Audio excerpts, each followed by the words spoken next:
Ama, Anak, at Espiritu Santo ay isa. Kung wala ang anak, walang Diyos. Kung walang Espiritu, walang Diyos. Kung wala yung Ama, walang Diyos. Ganun po kasi yun eh. Hindi totoo na iisa lang yung Ama, yung Anak at saka Espiritu Santo. Hindi po totoo yun.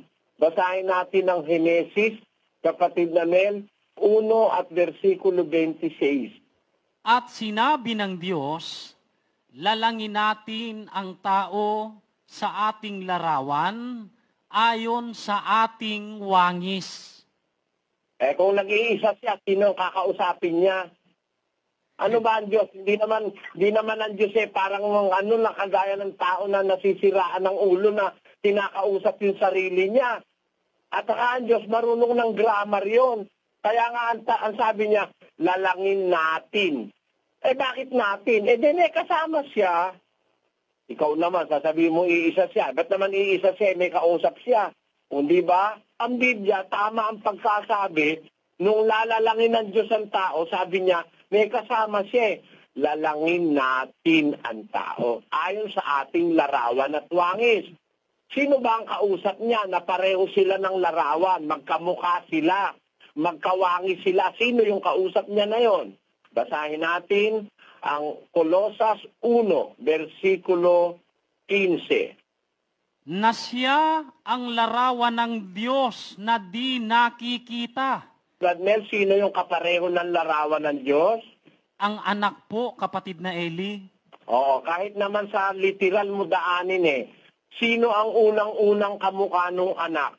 Di ba, mas madalas ang kamukha ng anak yung magulang, Gadmel? Tama po yun. Ayan. Kaya ang kamukha ng ama, yung anak niya, si Kristo yon. Siya ang kanyang kalarawan. 1:3 ng Ebreo. Basa. Palibhasay siyang sinag ng kanyang kaluwalhatian at tunay na larawan ng kanyang pagkadiyos. At umaalalay ng lahat ng mga bagay sa pamamagitan ng salita ng kanyang kapangyarihan, ng kanyang magawa na ang paglilinis ng mga kasalanan ay lumuklok sa kanan ng karangalan sa kaitaasan.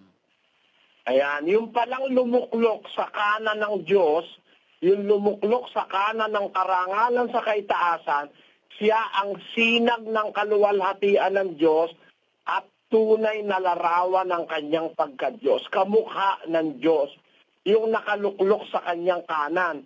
Sino ba yung nakaluklok sa kanan niya na kamukha ng Diyos? Sa Kolosas 3, versikulo 2. Ilagak ninyo ang inyong pag-iisip sa mga bagay na nangasa itaas, huwag sa mga bagay na nangasa ibabaw ng lupa. Kung kayo nga'y muling binuhay na kalakip ni Kristo, ay hanapin ninyo ang mga bagay na nangasa itaas, na kinaroroonan ni Kristo na nakaupo sa kanan ng Diyos.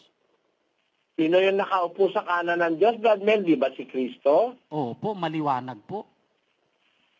Di ba si Kristo yung nakaupo sa kanan ng Diyos, ang tunay na larawan ng kanyang pagka-Diyos? Tama? Tama po, kapatid na Eli.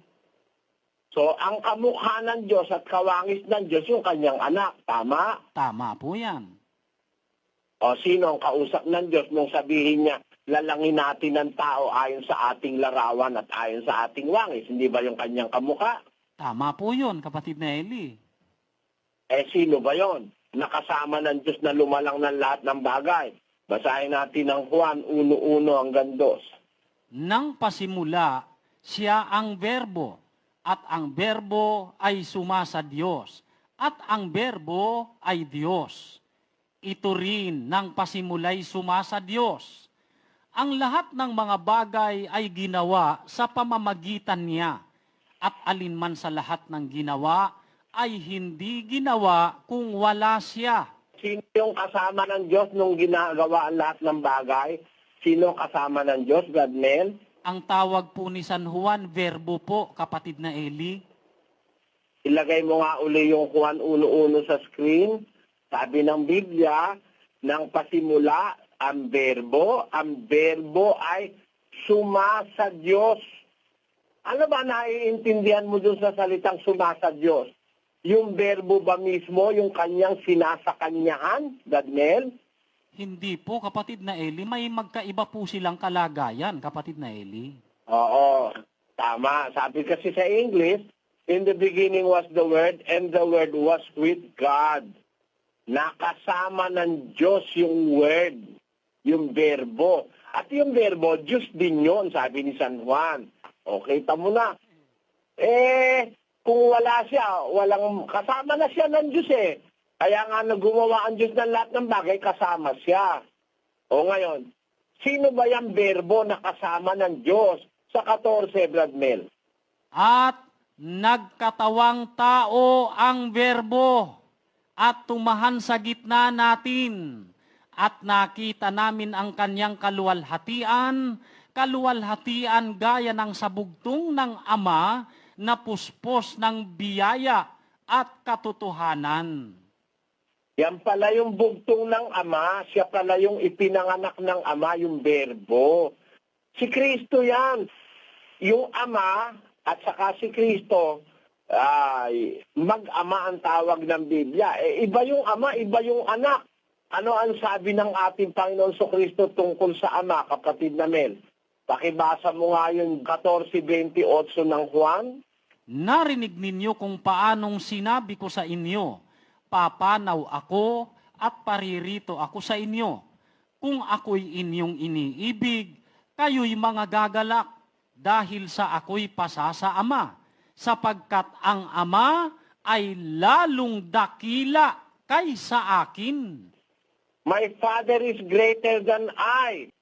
O di hindi siya yung Ama, sasabihin mo, siya rin yung Ama, siya rin yung Espiritu Santo. Anong oneness? Meron ka bang mababasa sa Bibliang oneness? I-type mo nga yung oneness, Brad Mel, kung merong ganun salitang oneness sa Biblia.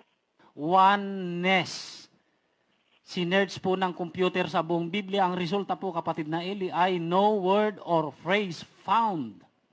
Hindi totoo yan. Sa Biblia, iba yung Ama sa anak eh. Ang katunayan, pati nga Espiritu Santo, iba sa Ama at anak eh. Mateo 3:16. At nang mabautismuhan si Jesus, pagdakay umahon sa tubig. At narito, nangabuksan sa kanya ang mga langit. At nakita niya ang Espiritu ng Diyos na bumababang tulad sa isang kalapati at lumalapag sa kanya. At narito ang isang tinig na mula sa mga langit na nagsasabi, ito ang sinisinta kong anak na siya kong lubos na kinalulugdan. Napakaliwanag yan na binobotismohan yung anak nandun sa ilog ng Jordan kasama si Juan. Pagkabotismo, umahon siya. Tapos nabuksan yung langit, ang Espiritu Santo dumadating sa kanya, bumababa. Di yung Espiritu Santo nasa langit. Yung anak nandun sa ilog ng Jordan, pareho ba yon? Nandun sa ilog ng Jordan yung anak, yung Espiritu Santo bumababa sa langit. Magkaiba sila.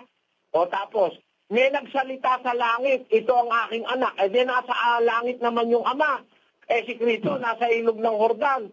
O yung Espiritu Santo nasa pagitan nilang dalawa. Magkakaiba yan, kapatid.